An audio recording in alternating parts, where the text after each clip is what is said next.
अस्सलाम वालेकुम, hello and welcome to sports room. मैं हूं आपका मेजबान नजीबुल हसनैन। नाजरीन, 16 साल बाद मुल्तान टेस्ट मैच की मेजबानी के लिए तैयार है। पाकिस्तान टीम भी इंग्लैंड को हराकर सीरीज में वापसी के लिए पुरअज़्म है। दोनों टीमों के कप्तानों ने और हेड कोचेस ने पिच का जायजा लिया और अब ये कंफर्म हो गया है कि मार्क वुड इंग्लैंड की जानिब से इस मैच का हिस्सा होंगे। पाकिस्तान की जहां तक प्लेइंग 11 का ताल्लुक है तो वो मैच से पहले ही पता चलेगी। तफसीलात आपको दिखाते हैं इस रिपोर्ट में। टेस्ट पे बात करने के लिए our sports correspondent Shahid Hashmi साहब हमारे साथ होंगे मुल्तान क्रिकेट स्टेडियम से, और जूम पे हमें farmer fast bowler Abdul Rauf ने ज्वाइन किया है। सबसे पहले शाहिद साहब आपकी तरफ आता हूं, ये बताइएगा कि पिंडी की पिच को लेके बहुत क्रिटिसिज्म हुआ, अब मुल्तान की तरफ हम बढ़ गए हैं, वहां की पिच कैसी होगी, और साथ साथ ये भी बताइएगा कि प्लेइंग 11 के बारे में क्या खबरें आ रही हैं, कौन टीम में होगा और क्या टीम हो सकती है बेसिकली। अल्लामा इकबाल का एक बड़ा जबरदस्त शेर है, मस्जिद तो बना दी शब भर में, ईमा की हरारत वालों ने, मन अपना पुराना पापी था, बरसों में नमाजी बाजी बन न सका। पिच आप कैसी भी बनवा लें रातों रात, लेकिन मन तो पुराना है, पापी है, एग्रेसिव क्रिकेट खेल नहीं सकता। एग्रेसिव क्रिकेट इंग्लैंड के खिलाफ खेलेंगे तो आप जीतेंगे। आपको चॉइस अच्छी करनी पड़ेगी अपने 11 प्लेयर्स की। अभी तक नहीं पता चल रहा कौन से 11 प्लेयर हैं। बाबर आजम ने जरूर कहा कि हमने अपनी 11 डिसाइड कर ली है, लेकिन एक प्लेयर के ऊपर हमारा अभी डिस्कशन चल रहा है, मोहम्मद वसीम जूनियर को खिलाएं या फहीम अशरफ को खिलाएं। तो फहीम अशरफ बिल्कुल स्ट्रेट अवे अच्छे प्लेयर बनते हैं, ऑलराउंडर हैं, बैटिंग भी कर सकते हैं। 4 उनके टेस्ट क्रिकेट में 50 हैं, उनकी कोई 22-24 के करीब विकेटें हैं। एक्सपीरियंस प्लेयर को खिलाएं। इंग्लैंड हल्की टीम नहीं है, आप नए प्लेयरों को डेब्यू करा रहे हैं। 4 प्लेयर आपने डेब्यू करा दिए पहले टेस्ट मैच में, वो बहुत बड़ी संगीन गलती थी। वो गलती करने के बाद आप यहां दोबारा फिर गलती करने जा रहे हैं कि आप वसीम जूनियर को कंसीडर कर रहे हैं, जो ऑलरेडी व्हाइट बॉल में अपना नाम बना चुका है। उसको व्हाइट बॉल में ही रहने दें, रेड में लाकर उसको लाल पीला ना करें। अगर आप उसको लाल पीला करेंगे तो वो भी आप यहां नाकामी खुदा न खास्ता उसको ही, तो उसका करियर खराब हो जाएगा। फहीम अशरफ को खिलाएं, नवाज को खिलाएं, अबरार को खिलाएं। अगर आपने यहां स्पिन पिच बनाई तो अच्छी चॉइस चुने। पिच तो आप किसी भी तरह बना लेंगे, लेकिन उसमें अच्छा खेलना, अच्छे डिसीजन लेना, ये सबसे ज्यादा जरूरी। अब्दुल रऊफ की तरफ बढ़ते हैं। शाहिद साहब जो बात कर रहे हैं, अग्रेसिव ब्रांड ऑफ क्रिकेट खेलनी होगी अगर इंग्लैंड को यहां काबू करना है, जो हमने पिंडी में नहीं किया, क्या कहेंगे? नेचर में होता है, और आप एकदम जिस तरह हमारी एक रीत बनी हुई है, आप एकदम अग्रेशन अपना चेंज नहीं कर सकते। जो जिस प्लेयर की जिस स्ट्रेटजी होती है, जो उसकी टेक्निक होती है, और जिस नोइब का प्लेयर होता है उससे उसी तरह की क्रिकेट खेलनी होती है। तो अब इस चीज से भी फर्क नहीं पड़ता कि ये पिच कौन सी है, क्योंकि जब आपके पास टीम स्ट्रांग है और आपकी बॉलिंग लाइन स्ट्रांग है तो फिर डज नॉट मैटर कि कौन सी पिच है, कोई लो बाउंस है, हाई बाउंस है, कोई ग्रीन है या फ्लैट पिच है, तो उस पर रिजल्ट प्रोड्यूस हो जाता है। जिस तरह किसी जमाने में वेस्ट इंडीज की टीम या ऑस्ट्रेलिया के पास जब शेन वॉर्न या मैगरा जैसे बॉलर थे तो वो किया करते थे। तो हमें थोड़ा सा अपनी वीकनेस है उनको एड्रेस करना पड़ेगा। जब तक हम अपनी वीकनेस पर काम नहीं करेंगे, क्योंकि आप T20 बॉलर से आप टेस्ट मैच कभी भी नहीं जीत सकते, और जो टेस्ट क्रिकेट होती है उसका जो नेचर होता है टोटल डिफरेंट होता है। उसके लिए जो आपके बॉलर्स का जो कंपोनेंट्स होते हैं वो टोटल डिफरेंट होते हैं। तो मेरा ख्याल है कि जब तक आप टेस्ट क्रिकेट के लिए अच्छे बॉलर प्रोड्यूस नहीं करेंगे, आपके लिए रिजल्ट देना बहुत मुश्किल हो जाएगा। अच्छा, अभी शाहिद साहब ने जो बात की, and I completely agree with him, कि आप इंग्लैंड के खिलाफ खेल रहे थे, पहले ही टेस्ट में आपने 4 डेब्यू करा दिए।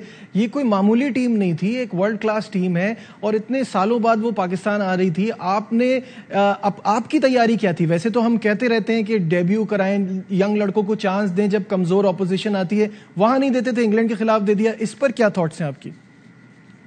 जी बिल्कुल, और मेरा ख्याल है कि जब देखें कि जिम्बाब्वे की टीम भी आती है, उसके बाद बांग्लादेश की टीम आई थी, श्रीलंका की एक कमजोर टीम आई थी, तो आपके पास काफी चांसेस थे कि जो आपके डोमेस्टिक के परफॉर्मर थे उनको आप डेब्यू करवा देते।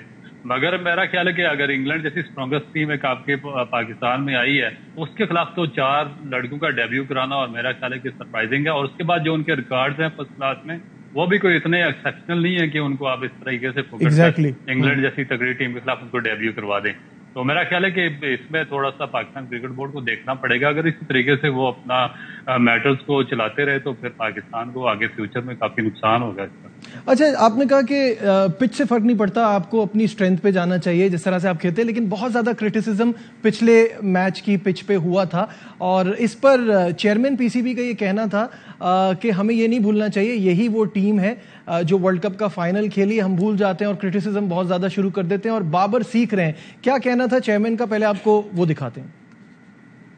منترا ہے نا وہ بدل رہے ہیں، یہ آؤٹ ہو بھی جائیں مگر آپ کلیئرٹی کے ساتھ کھیلیں، ایک نیا ٹرینڈ سیٹ کر رہے ہیں، ہمیں اس کے حساب سے کھیلنا ہے. ہم بڑی ایموشنل قوم ہے، مت بھولیں کہ ہم ورلڈ کپ کا فائنل کھیل کے آئے ہیں، اوپر نیچے ہوتی ہے، غلطیوں سے سیکھتے ہیں. تینوں فارمیٹ میں ٹاپ کوالٹی کی ٹیمز چرن آؤٹ کرنا نا ایک مشکل کام ہوتا ہے. جذباتی قوم ہے، چیزیں اوپر نیچے ہو جاتی ہیں، ہم بہت جلدی بھول جاتے ہیں. عبدالرؤف، کیا آپ اس بات سے اگری کرتے ہیں؟ رؤوف سے ہمارا رابطہ منقطع ہو گیا، ان کی طرف دوبارہ جائیں گے. شاہد صاحب کی طرف تھوڑا کنڈیشنز پہ بات کرتے ہیں اور شاہد صاحب کی طرف بڑھتے ہیں. شاہد صاحب، مجھے یہ بتائیے گا کہ ایک کنسرن بہت ٹائم سے یہ تھی جب یہ سیریز پلان ہو رہی تھی کہ پنجاب میں بہت زیادہ فوگ ہوتی ہے، ملتان میں بھی ایسی سچویشن ہے، اور ابھی ہمیں سننے میں آ رہا ہے کہ ایک دو دن سے کچھ کم ہے، لیکن اگر ہوتی ہے تو میچ اس سے ڈسٹرب ہو سکتا ہے. کیا کہیں گے؟ فوگ کی پوزیشن بہتر ہوئی ہے. یہاں پروونشل ڈیزاسٹر مینجمنٹ اتھارٹی نے ریڈ الرٹ جاری کیا تھا کہ اگلے کچھ دنوں میں ڈرائی ویدر کی وجہ سے فوگ زیادہ ہوگی. 2 دن سے اتنی فوگ نہیں ہے. صبح میں بھی ہم جب آ رہے تھے اسٹیڈیم تو اس وقت ارلی تھا، 8:45 بجے ہوئے تھے، تو اس وقت اتنی فوگ نہیں تھی. لیکن کچھ پتہ نہیں ہوتا ویدر کا، اگر فوگ ہوئی تو یقیناً میچ کرٹیل کرے گا. لیکن جس طرح انگلینڈ اپنے اسٹائل سے کرکٹ کھیل رہا ہے، اگر انہوں نے ٹاس جیت لیا، ٹاس جیتنے میں اور ٹاس ہارنے میں بابر اعظم کی بڑی قسمت خراب ہے. بہت زیادہ آلموسٹ 90% ٹاس ہارتے ہیں وہ. تو اگر وہ ٹاس خدا نہ خواستہ ہار گئے تو انگلینڈ ویسے ہی بیٹنگ کرے گا. 1.5 دن پہ وہ اتنے رن بنا لیں گے کہ وہ پاکستان کو 2 دفعہ آؤٹ کرنے کی صلاحیت بھی رکھتے ہیں. اور انہوں نے اب اس ٹیسٹ میچ میں مارک ووڈ کو کھلایا ہے جو 145, 150, 155 کے بیچ میں بالنگ کرتے ہیں. انہوں نے اگر تیز بالنگ کی اور انہوں نے شارٹ پچ بالنگ کی تو ہمارے لیے بڑا پرابلم ہوگا. اسٹوکس نے بتایا کہ ڈرائی پچ ہے، اگر یہاں گیند اسپن ہوگا تو ریورس سوئنگ بھی ہوگا. ایک بار پھر ہمارے ساتھ آ گئے. رؤوف، پہلے اسی سوال کا جواب آپ سے چاہوں گا کہ چیئرمین کہہ رہے ہیں کہ ہم بڑی جذباتی قوم ہیں اور اوپر نیچے ہو جاتا ہے، اتنا بڑا مسئلہ نہیں ہے، ہم کو چیزیں امپروو کرنے میں ٹائم لگے گا، اور بابر جو ہیں وہ ابھی سیکھ رہے ہیں. اس پر کیا کہیں گے؟ اور ساتھ ساتھ ایڈ یہ بھی کر دیجیے گا کہ موسم کا، فوگ کا کتنا عمل دخل رہے گا ملتان میں؟ دیکھیں، میرا خیال ہے کہ 2 چیزیں ہیں اس میں کہ سیکھنے کے لیے پاکستان کرکٹ ٹیم کو ہرگز نہیں ہونا چاہیے. آپ کے لیے ایک پراپر بیسک اسٹرکچر ہے، وہ ایک سیکھنے کے لیے آپ کے پیرامیٹرز ہونے چاہیے. تو میرا خیال ہے کہ وہاں پر جو ان کے کوچز جو انہوں نے اپوائنٹ کیا ہے، ان کی ایجوکیشن ہی ایسی نہیں ہے کہ وہ کسی کو سکھا سکیں. آپ ایک انڈر میٹرک آدمی سے کیا ایکسپیکٹ کر سکتے ہیں کہ وہ کس طرح کسی بھی پلیئر کو لیڈرشپ کے لیے تیار کر سکتا ہے یا کسی کو اتنے بڑے عہدے کے لیے تیار کر سکتا ہے. تو میرا خیال ہے کہ جو ہمارے جو کوچز کی ایجوکیشن ہے وہ اس معیار کی نہیں ہے. اس کے بعد جو اوپر سے آپ نے فارمر کوچز وغیرہ منگوائے ہیں جن کا ایکسپیریمنٹ اس سے پہلے بنگلہ دیش اور سری لنکا والے کر چکے ہیں اور وہ بری طرح ناکام ثابت ہوا ہے کیونکہ وہ وقتی طور پر آئے ہیں، اپنے پیسے دیے اور اس کے بعد چلے گئے ہیں. مگر جب تک آپ کے پاس آگے کوالٹی کوچز نہیں ہوں گے جو آپ کی کنٹری کے ہیں، اس وقت تک آپ کو فارمر کوچز بلانے کا کوئی فائدہ نہیں ہے کیونکہ وہ سکھا نہیں پائیں گے. تو دوسری چیز یہ ہے کہ جو ویدر ہے، وہ فوگ ہے، وہ تو ڈیفینیٹ جب دسمبر کا اوائل ہوتا ہے یا سیکنڈ ویک آف دسمبر ہے تو جو ساؤتھ پنجاب ہے اس میں وہاں پر جو فوگ وہ گرنا شروع ہو جاتی ہے اور ویدر بہت زیادہ انٹرپٹ کرنا شروع کر دیتا ہے اور اس سے جو پچ کا بیہیویئر ہے وہ بھی چینج ہو جاتا ہے. آپ جتنی بھی بیٹنگ پچ بنائیں تو اس میں جو ڈیو وغیرہ ہے یا پورا دن جو فوگی ویدر ہے اس کی وجہ سے ڈمپنس کریٹ ہو جاتی ہے کیونکہ جو ملتان کا اسٹیڈیم ہے ایک شہر سے باہر ہے، جو فیلڈ ایریا ہے اس میں ہے، تھوڑا سا کھلی جگہ پر ہے، تو اس پہ یہ افیکٹ تو ڈیفینیٹ آئیں گے. اور یہ میرا خیال ہے کہ ان کو اس سے پہلے سوچنا چاہیے تھا جب یہ اس کا شیڈول اناؤنس کر رہے تھے. بہت اچھا پوائنٹ آپ نے یہاں ریز کیا ہے کہ کیونکہ ملتان کا اسٹیڈیم شہر سے باہر ہے تو یہ فوگ کی سچویشن جو ہے وہاں پہ مزید خراب بھی کر سکتی ہے چیزوں کو. یہاں لیتے ایک چھوٹا سا بریک سے واپس آئیں گے، ڈسکشن کو آگے بڑھائیں گے. ہمارے ساتھ رہیے. Glad to have you back once again to Sports Room. Multan test کے حوالے سے بات ہو رہی ہے. شاہد ہاشمی صاحب بھی ہمارے ساتھ ہیں، فارمر فاسٹ بالر عبدالرؤف بھی ہمارے ساتھ ہیں. رؤف، مجھے یہ بتائیے گا کہ اب تھوڑی سی بات ہم اس پہ کر لیں کہ ہمارے سینئر پلیئرز کو بھی ذمہ داری لینی ہوگی کیونکہ وہ جو ہم بات شروع میں کر رہے تھے مائنڈ سیٹ کی، دلیری دکھائی ہے بین سٹوکس نے، میکیلم نے، وہ اپنی جگہ ہے، لیکن ہم کس مائنڈ سیٹ سے کھیل رہے تھے؟ اظہر علی اتنے سینئر پلیئر ہیں، میں تو بہت سرپرائز ہوا کہ وہ اوور کی دوسری بال پہ سنگل لے رہے ہیں اور نسیم شاہ کو پورا باقی اوور کھیلنے کا موقع دے رہے ہیں. ساتھ ساتھ وہ جس طرح سے انہوں نے لیگ گلانس کیا، وہاں فیلڈر پہلے سے کھڑا تھا، وہ آؤٹ ہو گئے. تو یہ تھوڑا سا اپنے اوپر یہ ذمہ داری، یہ برڈن لینا ہوگا ایکسپیرینس پلیئرز کو. دیکھیں، بالکل لینے چاہیے. اور میرا خیال ہے کہ جس طریقے سے جو عمومی رویہ ہوتا ہے کرکٹ بورڈ کا اور جو ان کی مینجمنٹ کا، وہی چیز پلیئرز میں بھی آ جاتی ہے. تو جس طریقے سے कॉन्फिडेंस दिया और जिस तरीके से उनको लीडरशिप के लिए डेवलप किया इंग्लिश टीम ने और इंग्लिश क्रिकेट बोर्ड ने, तो उनकी वही चीज उसकी रिफ्लेक्शन नजर आती है उनके डिसीजन में। और जिस तरह का उन्होंने डिसीजन लिया उस पर मेरा ख्याल है कि पाकिस्तान में तो हर कोई शॉक रह गया था कि 340 रन का टारगेट देना और इस तरह की फ्लैट पे जहाँ पर 700 रन बन रहे हैं, तो ये एक अजीब सरप्राइजिंग किस्म का डिसीजन है, मगर उन्होंने उसको सच कर दिखाया। तो पाकिस्तान मेरा ख्याल है कि एक ओवरऑल जो इनका माइंड सेट है वो इस किस्म का नहीं है, क्योंकि जो उनके स्ट्रेटेजिकल कोचेज हैं और जो उनके हेड कोच है, मेरा नहीं ख्याल कि उनका ये लेवल है कि इस तरह के डिसीजन ले सके। और उनका जो माइंड सेट है वही जो अप्रोच है वो डिफेंसिव नेचर किया। तो यही चीज पाकिस्तान के फिर कैप्टन में भी आ जाती है और पूरी टीम एक डिफेंसिव नेचर पे चली जाती है, क्योंकि जब आपने पिच बनाई है तो उसी से आपकी डिफेंसिव जो अप्रोच है वो जाहिर हो गई थी। एक बड़ी टीम आ रही है, आपको खुलकर फ्रंट फुट पर उनका मुकाबला करना चाहिए था, आपको एक पॉजिटिव अप्रोच के साथ जाना चाहिए था, आपको एक अच्छी पिच तैयार करनी चाहिए थी जो कि रिजल्ट ओरिएंटेड होती। मगर पाकिस्तान क्रिकेट बोर्ड और जो उनकी मैनेजमेंट थी वो करने में नाकाम रहे और अभी मुल्तान में भी इसी किस्म की पिच तैयार करवाने के लिए जा रहे हैं।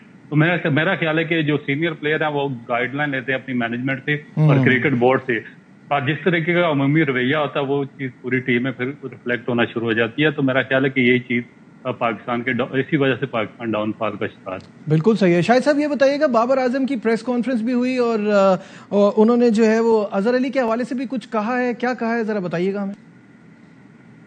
हुआ बाबर आजम से लेकिन थोड़े से वो उसके ऊपर नाराज से नजर आए।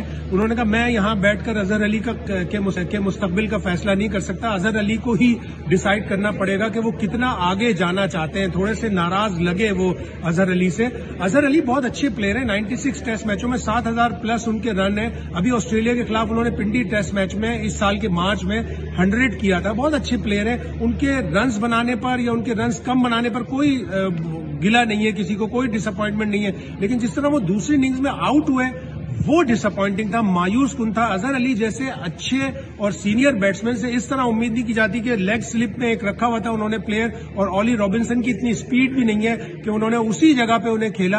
अजहर अली से कम लोगों को उम्मीद ये थी कि वो 70, 80, 100 रन बनाएंगे, पाकिस्तान को टेस्ट मैच जितवाएंगे, ताकि पाकिस्तान का नाम थोड़ा ज्यादा मजीद बेहतर होता कि हम यहाँ होम टेस्ट अपने नहीं जीत रहे। अजहर अली पे कोई डिसअपॉइंटमेंट नहीं है, उनके आउट होने के तरीके पे बिल्कुल ऐसा ही है कि अगर ना भी जितवा तक तो जाते, वो अप्रोच उनकी नजर नहीं आ रही थी। एक प्लेयर है जिसको हम बहुत ज्यादा इस सीरीज में मिस कर रहे हैं और वो है शाहीन शाह अफरीदी। शाहीन शाह अफरीदी कहते हैं कि उन्होंने अब रिहैब के बाद कुछ 2-4 दिन से ट्रेनिंग भी शुरू कर दी है, बहुत जल्द एक्शन में नजर आएंगे। क्या कहना था उनका, ये आपको वो दिखाते हैं।